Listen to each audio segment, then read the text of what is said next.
दिग्विजय के समय जब कर्ण चंपानगरी पहुंचा तो सरयू किनारे की लहरें, बचपन के खेल, पिता अधिरथ की गोद, माता राधा का प्यार और उन संकरी गलियों की चहल पहल उसकी आंखों में तैर उठी।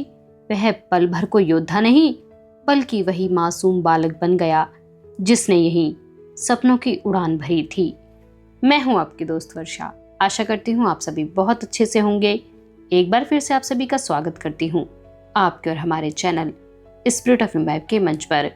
हम पढ़ रहे हैं शिवाजी सावंत का लिखा हुआ कालजयी उपन्यास मृत्युंजय, जिसे कि उन्होंने महारथी कर्ण के जीवन को आधार बनाकर लिखा है। अगर आप मुझे पहली बार सुन रहे हैं तो हमारे चैनल को सब्सक्राइब करना, हमारी वीडियोस को लाइक करना, शेयर करना बिल्कुल भी न भूलें। तो चलिए चलते हैं बिना किसी देरी के इस उपन्यास के अगले भाग की ओर। कलिका नगर छोड़ते ही जो देश प्रारंभ होने वाला था वह था ताम्रलिप्त। इस देश की राजनगरी का नाम था ताम्रलिप्त नगर। राजा था ताम्रलिप्त। ताम्रलिप्त और मल्ल ये देश इतने छोटे थे कि उन राज्यों का घेरा हस्तिनापुर नगर के बराबर भी नहीं था, इसीलिए विरोध का भय नहीं था। इसके आगे हमारा प्रखर विरोध करने का सामर्थ्य केवल एक ही राज्य में था और वह था मगध। कलिका नगर के पतन की सूचना पाकर थर्राया हुआ ताम्रलिप्त संधि के लिए तत्काल तैयार होकर हमारे स्वागत के लिए राजनगरी के द्वार पर खड़ा था। उसने जो भेंट दी थी उसमें असंख्य मोती थे। उसका राज्य ही पूर्व समुद्र के ठीक किनारे पर था। वह सागर तट मोतियों के लिए ही प्रसिद्ध था। वहां की प्रजाजन मोतियों का व्यवसाय करते थे। समस्त आर्यावर्त में मोतियों की पूर्ति करते थे। ताम्रलिप्त नगर छोड़कर ऑर्डरों के राज्य की ओर मुड़ा जाए क्या, यह प्रश्न हमारे सामने आ खड़ा हुआ। परंतु अब वह विचार छोड़कर हम मल्लों के छोटे राज्य की ओर मुड़ने को विवश थे, क्योंकि ऑर्डर और ताम्रलिप्त के मध्य वृक्ष पर्वतों की दुर्लंघ्य पंक्ति फैली हुई थी। मल्ल देश को लक्ष्य कर चलने के अतिरिक्त अन्य मार्ग ही हमारी सेना के सामने नहीं था और उस मार्ग से जाने के लिए हम भी उत्सुक थे, क्योंकि मल्ल देश से परे था अंग देश। राजा दुर्योधन ने जिसके अभिषिक्त राजा के रूप में वसु भैया को घोषित किया था वह देश। भैया ने उस देश की राजधानी बदलकर चंपानगरी कर दी थी। अनेक वर्षों के दीर्घ कालखंड के बाद हम बचपन में जहाँ खेले थे, लड़े झगड़े थे, बड़े हुए थे, उस चंपानगरी के दर्शन होने वाले थे। मल्ल पर्वत के पास से गुजरते हुए हम मलदेश पहुंचे। भैया हस्तिनापुर में ही रहते थे, इसीलिए उन्होंने अंगदेश का कार्यभार प्रत्यक्ष देखने के लिए एक मांडलिक नियुक्त कर रखा था। वह हमारा स्वागत करने के लिए मल्लदेश में आया था। उसने भैया को सादर वंदन किया। हमारे सैनिक अंगदेश की सीमा में जाने के लिए उत्सुक हो उठे थे। वे जानते थे कि अंगराज इस देश से कम 4 दिन तो हिलेंगे नहीं। सबको यथेष्ट विश्राम करने का अवसर मिलेगा। मांडलिक के साथ हम अंगदेश की सीमा पर आए। अंगराज कर्ण, दिग्विजयी अंगराज कर्ण अंगदेश की सीमा पर खड़े थे। सहस्त्रों अंगदेशीय नगरजन स्वागत के लिए हाथों में विविध प्रकार के फूल लेकर इकट्ठे हुए थे। सुहागने जलपूर्ण कुंभ लेकर सामने आईं। अपने देश के राजा के दर्शनों से उन्मत्त हुए सहस्त्रों ने गगनभेदी जय घोष किया। अंगराज कर्ण महाराज की विजय हो। चंपा नगराधिपति वसुसेन महाराज की जय विजय हो।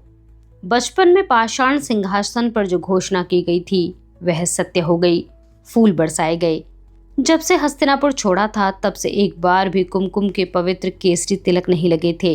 वे पुनः हमारे भाल पर लगे। आरती उतारी गई। कुरुओं की सेना ने वाद्यों के शोर और घोषणाओं के कोलाहल में अंग देश में प्रवेश किया। मेरा मन तो उस घटना से पर की तरह हल्का हो गया। सौख्य का अतिरेक सहन करने के लिए भी मन में एक विशिष्ट सामर्थ्य की आवश्यकता होती है, परंतु भैया सदैव की भांति शांतिपूर्वक रथ में बैठे हुए थे। दोनों हाथ जोड़कर विनम्र भाव से वे अपने नगरजनों के विशुद्ध प्रेम को स्वीकार कर रहे थे। कहीं किसी भी प्रकार की उत्तेजना नहीं थी। उनका मुखमंडल सूर्यबिंब की तरह ही चमचमा रहा था। हमारे रथ के सिर पर जगत पिता आदित्य भी तेज का रस उड़ेलते हुए उस दृश्य को अपने सभी चक्षु खोलकर यथाशक्ति देख रहे होंगे और जयतु कर्ण यह कह रहे होंगे। मुझको ऐसा प्रतीत हुआ। संध्या काल के लगभग हम चंपानगरी के पास आए। 30 वर्ष बाद उस नगरी का हम प्रथम दर्शन कर रहे थे। इस नगरी में ही हम सारथियों की पर्णकुटियां थीं। हमारे बचपन की स्मृतियां इस नगर ने ही प्रेम से संभाल रखी थी। यहाँ की पर्णकुटी ने हमारे ऊपर आश्रय का छत्र धारण किया था। हंसाते खिलाते हमें पाला पोसा था। जो सिखाना चाहिए वह सिखाया था। पक्षियों के झुंड देखते हुए गंगा के तट पर पड़ी सीपी इकट्ठी करने के लिए रथ में जाने वाले कर्णशोण, धनुष से लता वृक्षों पर लक्ष्य भेद करने वाले कर्णशोण, अरण्य से रथ की लकड़ी लाने वाले कर्णशोण, राधा माता को एक दूसरे के अभियोग सुनाने वाले कर्णशोण, क्रीड़ांगण में राजसभा के खेल के दौरान वृषभ का सामना करने के लिए एक ही पाषाण पर खड़े होने वाले कर्णशोण, और रथ में बैठकर हस्तिनापुर को जाते समय पुनः पुनः पीछे मुड़कर अपने भाई की ओर देखने वाला कर्ण, और रथ के पीछे रुआसा होकर हाथ उठाए सीमा तक दौड़ने वाला शोण। सबकी सब घटनाएं वहां की लता बेलों ने और पशु पक्षियों ने भी देखी थीं। और आज दिग्विजयी अंगराज कर्ण और उनका दायां हाथ शोण दोनों भरे हुए मन से उसी नगरी में प्रवेश कर रहे थे। प्रेमा विभूत होकर नगरजन उनकी निरंतर जय जयकार कर रहे थे, सुवर्ण पुष्प बरसा रहे थे। जीवन का अर्थ कितना महान उलटफेर होता है। यहाँ कर्ण जैसे बीज से महान वट वृक्ष लहलहाने लगते हैं। कनिष्ठिका जैसी धार से गंगा यमुना दौड़ने लगती है। मैं सत्य अनुभव कर रहा था या स्वप्न देख रहा था, यह मैं स्वयं ही नहीं समझ पा रहा था। मन के एक कोने में बचपन की स्मृतियां और एक कोने में दिग्विजय यात्रा की स्मृतियां बारंबार दोहराते हुए हम रथ में चंपा नगरी के मार्ग पर चले जा रहे थे। इन 30 वर्षों में इस नगरी का स्वरूप बहुत कुछ बदल गया था। राजनगरी का महत्व प्राप्त हो जाने से भव्य भवन निर्मित हो गए थे। फिर भी भैया की आंखें घूमती हुई कुछ ढूंढ रही थीं। उनके हाथ सबके प्रेम को स्वीकार कर रहे थे, परंतु आंखें किसी को खोज रही थीं। वाद्यों के निनाद से चंपा नगरी पुलकित हो उठी थी। उनके नाम के जय घोष की वर्षा हो रही थी। अचानक हाथ उठाकर भैया ने मुझको रथ रोकने की आज्ञा दी। मैंने वलगाएं खींची।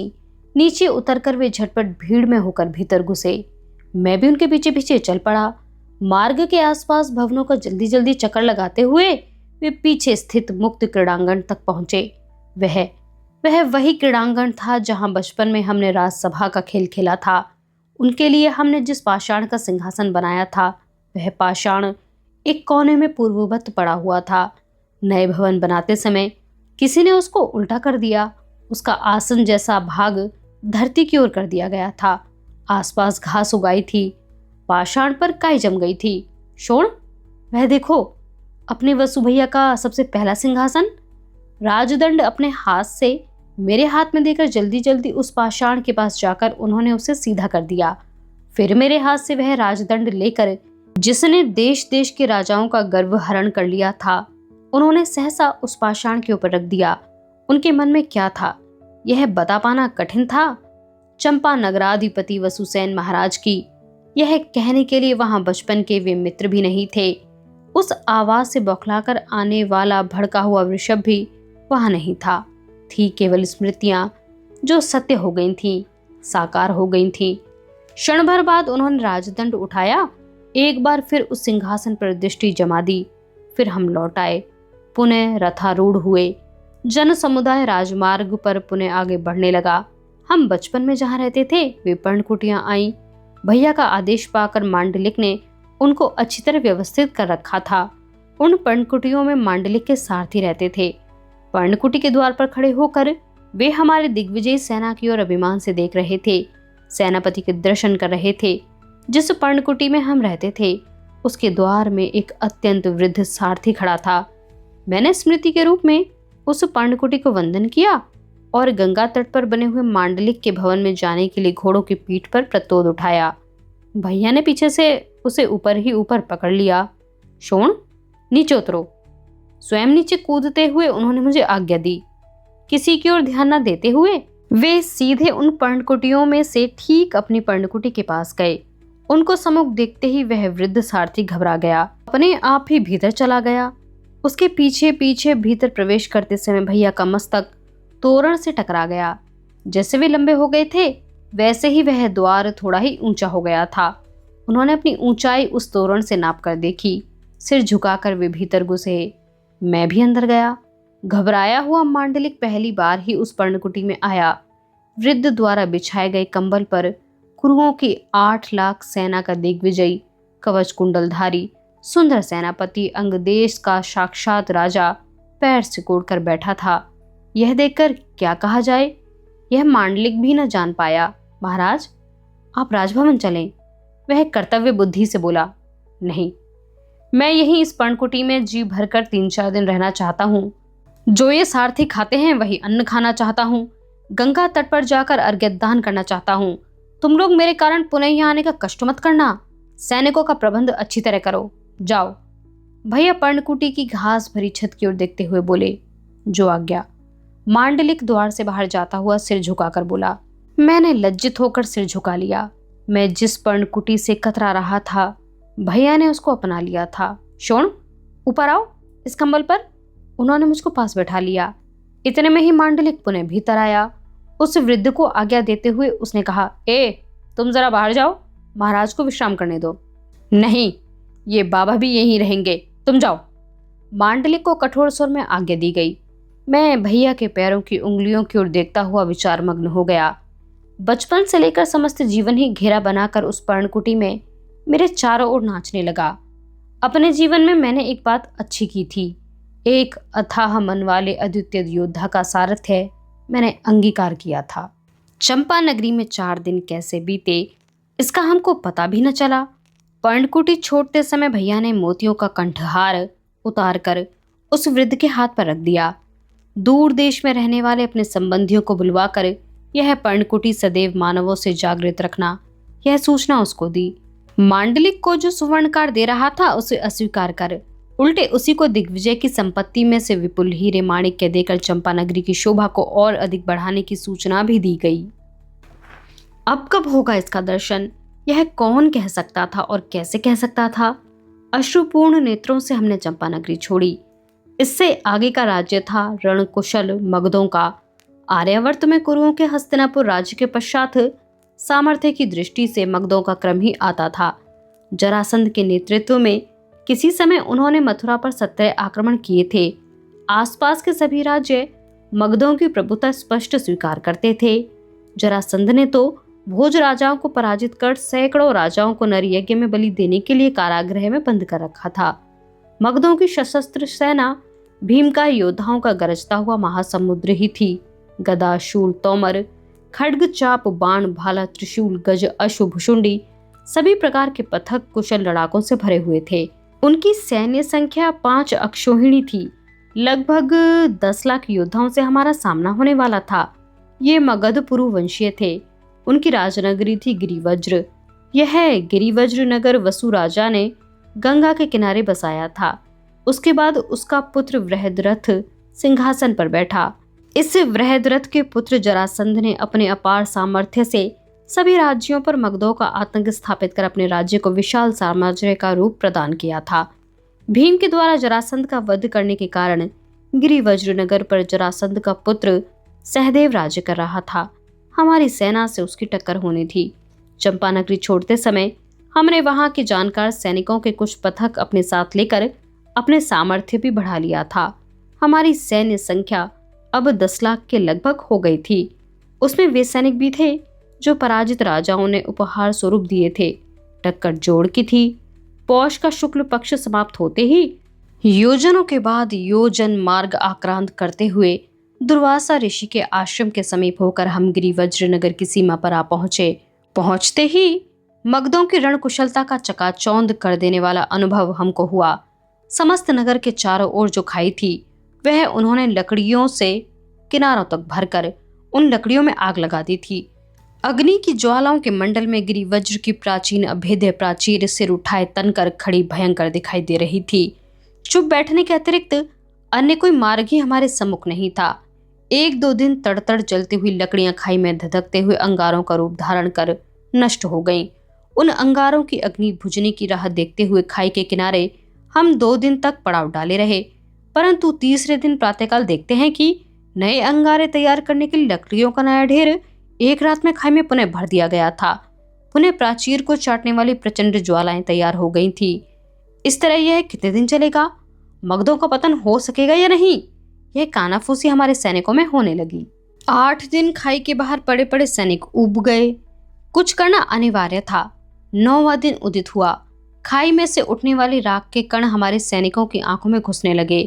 खाई के उस पार प्राचीर के छिद्रों से मगध सैनिक हमारी दुर्गति बड़े चाव से देखने लगे। हमें तो कुछ भी नहीं सूझ रहा था। हारकर सभी पथक प्रमुखों की उप सेनापति के नाते मैंने अत्यावश्यक बैठक आमंत्रित की। भैया अपने शिविर में विचारमग्न स्थिति में चुपचाप बैठे हुए थे। उनके सम्मुख जाने का साहस किसी को नहीं हो रहा था। इसलिए उनकी अनुपस्थिति में ही मेरे शिविर में बैठक के लिए इकट्ठे हुए पथक प्रमुख बैठे हुए थे। हमारी प्रतिष्ठा दांव पर लगी हुई थी। कुछ न कुछ निर्णय लेना आवश्यक था, युद्ध या फिर पीछे हटना। जैसे ही सभी पथक प्रमुख एकत्रित हुए, मैंने सबसे सुझाव मांगे कि अंगारों से भरी हुई खाई कैसे पार की जाए। सभी लोग बुद्धि पर जोर देने लगे। कोई कहता था कि हाथियों पर गंगा का पानी लाकर खाई में उड़ेल दिया जाए। कोई कहता था कि सैनिकों के पैरों से भीगे वस्त्र लपेट दिए जाएं। एक ने तो यह प्रश्न किया, इस राज्य को यदि यूं ही छोड़कर आगे बढ़ जाए तो क्या बिगड़ जाएगा। सभी जन किंकर्तव्य विमूढ़ हो गए थे। एक विचार सबके सामने रखा गया। सब लोग हाथ पर हाथ धरे बैठे रहे। इससे तो अच्छा है कि कुछ व्यक्ति अपनी देह सीधे अंगारों पर डाल दें, उनकी पीठ पर होकर शेष सहस्त्रों सैनिक खाई पार कर लें। इस विचार का कुछ लोगों ने समर्थन किया। इस उपाय से हमारे 400-500 सैनिक अवश्य काम आ जाएंगे, परंतु अन्य जन उनका बलिदान व्यर्थ नहीं जाने देंगे। अपने साथियों के अंगारों से दग्ध शरीरों के ऊपर होकर गुजरने वाले सैनिक निश्चय ही मगधों पर टूट पड़ेंगे, उनकी धज्जियां उड़ा देंगे। सभी पथक प्रमुखों को वापस उनके पथक में भेजकर ऐसे बलिदान के लिए तैयार होने वाले सैनिकों की नामावली तैयार करने की मैंने आज्ञा दी। एक दो नहीं, सहस्त्रों सैनिकों ने अपने नाम देकर कीर्ति का वह रोमांचकारी मार्ग स्वीकार किया। उनका चुनाव करने का प्रश्न हमारे सम्मुख आ खड़ा हुआ। जो अधिक विशालकाय थे वे चुन लिए गए। ऐसा मर्मस्पर्शी निर्णय किसी ने किसी युद्ध में नहीं लिया होगा। चुने हुए सैनिकों को अनुशासन में खड़ा कर अपनी इस कल्पना पर स्वयं प्रसन्न होता हुआ मैं यह कहने के लिए सिर झुकाकर भैया के शिविर में प्रविष्ट हुआ। सिर स्त्राण उतार कर रख देने के कारण उनके घुंघराले सुनहले बाल स्वच्छंद बिखरे हुए थे। आंखें बंद थी। हनु को हथेलियों में लिए वे चिंतन कर रहे थे। अंगराज, अब चिंता करने की आवश्यकता नहीं। खाई पार करने की योजना निश्चित हो चुकी है। मैंने उनके पास बैठकर उनको अपनी रोमांचकारी योजना बताई। नहीं शोण, नहीं, ऐसा नहीं किया जा सकता है। वे तत्क्षण आसन से उठकर शिविर के संकुचित स्थान में ही इधर से उधर चक्कर लगाते हुए व्याकुल होकर बोले। क्षण भर शांति छा गई। उनके नकार का विरोध करने का साहस मुझ में नहीं था। जो वे कहेंगे वही होगा। मगधों की धूर्त योजना पर मैं अपना एक भी योद्धा को इस तरह बलि नहीं जाने दूंगा। यदि मरना होगा तो मेरा प्रत्येक योद्धा सम्रांगण में ही लड़ता हुआ मरेगा। उन्होंने निश्चय से कहा। फिर खाई पार करने का मार्ग कौन सा है? मैंने पूछा। क्षण भर स्तब्धता रही। अपना मस्तक दोनों हथेलियों में कसकर दबाकर चक्कर लगाते लगाते वे एकदम रुक गए। केवल क्षण भर के लिए ही। आंख बंद करके उनको खोलते हुए वे हंसकर शांति से बोले, है, मार्ग है। कौन सा? मैंने जल्दी से पूछा। जा शोण, अपने नौका पथक की सहस्त्र नौकाओं में से आधी नौकाओं को उखड़वा कर उनकी लकड़ी की फांकें अलग करने का आदेश दे दो।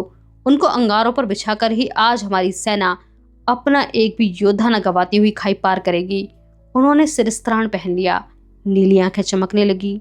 कुंडल मोहक ढंग से हिलने लगे। श्रद्धा से उनके चरणों को स्पर्श करके मैं शिविर से बाहर निकला। चुने हुए सैनिकों के पास जाकर उनसे कहा, तुम्हारा चुनाव अंगारों पर शरीर सुलाने के लिए नहीं हुआ है, वह काम नौकाओं का है। जाओ, नौकाएं उखाड़कर उनकी लकड़ी की फांकें शीघ्रता से लाओ। खाड़ खाड़ खाड़ आघात पर आघात होने लगे। जिन नौकाओं की सहायता से हमने अनेक नदियां पार की थीं, वे उखाड़ी जाने लगी। फांकों के ढेर देखकर सभी पथ प्रमुखों की आंखें आनंद से चमकने लगीं। कितनी सरल युक्ति थी, परंतु अब तक किसी के ध्यान में नहीं आ सकी थी। सिरस्त्राण पहने हुए हमारे सेनापति ने आगे बढ़कर स्वयं एक एक फांक सैनिकों के हाथ में देना प्रारंभ किया। उनको ग्रहण करते समय मानो अमृत लाभ हो गया हो। इस आनंद से कुरु सैनिक जय घोष करने लगे। सेनापति अंगराज कर्ण जयतु जयतु। हमारी समस्त सेना को खाई पार करते हुए देखते ही प्राचीर पर मगध सावधान हो गए। प्राचीर के छिद्रों से ही वे बाणों की वर्षासी करने लगे। हाथी घोड़ों सहित हमारी पूरी सेना खाई पार करके नगर की प्राचीर तक जा पहुंची। मगधों की एक एक अद्भुत युद्ध योजना हमको सुन्न कर रही थी। बाणों की पुच्छ में पलाश के पत्तों की थैलियां लटकाकर उनमें लाल लाल चींटियां भरकर वे उनका प्रहार हमारे हस्ती पथक पर करने लगे। उन चींटियों ने जैसे ही हाथियों के कान के कोमल पर्दों को जोर से काटा, नैमिषारण्य को कुछ न गिनने वाले हमारे विशालकाय हाथी मर्माहत होकर धड़ाधड़ नीचे गिरने लगे। कितना कुटिल युद्ध तंत्र था उनका। शोण, सभी हाथियों के कानों में वस्त्रों के गोले भरवा दो। भैया हाथ उठाकर चिल्लाए। महावतों ने देह पर से उत्तरीय फाड़कर उन वस्त्रों से हाथियों के कान ढक दिए। एक समस्या समाप्त हो गई। पथक आगे बढ़ने लगे। मगधों ने प्राचीर पर से पत्थर फेंकना प्रारंभ किया। जलती हुई पूंछ वाले बाण आने लगे। फिर भी किसी की चिंता न करते हुए भैया एक प्रचंड हस्ती पथक के साथ नगर के महाद्वार से भिड़ी गए। अरष्टसेन, व्याघ्रवर्मा, हिरण्यवर्मा, इन्होंने प्राचीर को घेर लिया। अब कुछ भी हो जाए, विजय मिलकर ही रहेगी। विजय। हम महाद्वार के सामने पहुंचे अवश्य, परंतु ऐसा विशाल सुदृढ़ महाद्वार की सामने देखते ही हमारी आशा पर पानी फिर गया। उस बंद महाद्वार में बाहर से नुकीली लोहे की कीलें ठुकी हुई थी। कोई बौखलाया हाथी उस पर टूट पड़ता था तो तुरंत ही उसका गंडस्थल उन कीलों में ही अटक जाता था। अपने घायल बंधु के शरीर पर टक्कर मारने के लिए दूसरा हाथी तैयार ही नहीं होता था। कीलों में अटके हुए हाथी को मुक्त करते हुए सैनिक शांत हो रहे थे। पुनः समस्या, पुनः आवाहन। मगधों का महाद्वार, अजेय महाद्वार। भैया क्षण भर रुके। एक हाथी की पीठ हाथ से थपथपाते हुए वे विचार मग्न हो गए और तुरंत ही अपने अंग पर से लोह त्राण उतारकर आगे बढ़कर उन्होंने एक कील पर टांग दिया। उनके पीछे पीछे सभी ने अपने लोह त्राण कीलों से सटाकर टांग दिए। क्षण भर में ही सभी कीलें ढक गईं। 10 हाथियों को भालों की नोक से जैसे ही एकदम छेदा, उन्होंने बड़ी जोर की टक्कर मारी। मगधों का अजेय महाद्वार टूटकर धूल में गिर पड़ा। अब तक सहन शक्ति की सीमा देखकर बौखलाए हुए हमारे कुरु सैनिक अपने सेनापति की जय जयकार करते हुए लाखों लाखों की अपार संख्या में गिरिवज्र में ऐसे घुसे जैसे क्रुद्ध भुजंग बामी में घुसते हैं। मगध साम्राज्य फिर एक साधारण राज्य रह गया। घनघोर संग्राम हुआ। जरासंध पुत्र सहदेव भैया से द्वैरथ, गदा, खड्ग, शूल, तोमर आदि सभी प्रकार के युद्ध करके थक गया। मेरे सामने मगध सेनापति खड़ा था। संध्या काल तक मगधों का पूर्ण विनाश हो गया। धरती प्रेतों से पट गई। बाणों के, त्रिशूलों के, खड्गों के भग्न फल बिखर गए। निशस्त्र सहदेव के हाथ बंधे हुए थे।